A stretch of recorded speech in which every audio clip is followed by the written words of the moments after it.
লালন সেতুর পার হয়ে যখন আমরা বাজারের দিকে গেলাম, তখন রাস্তার ধারে যে দৃশ্যগুলো আপনাদের মাঝে শেয়ার করলাম, দেখতে থাকুন।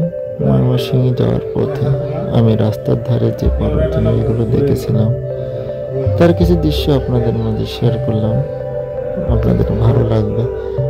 আসলে এই এলাকার গুলোতে আমি আসলে ভাবে নাম ধরে জানি না, যার কারণে আপনাদের কাছে নাম ধরে বলতে পারলাম না। তবে এলাকাটা অনেক সুন্দর, দেখতে থাকুন, ভালো লাগবে।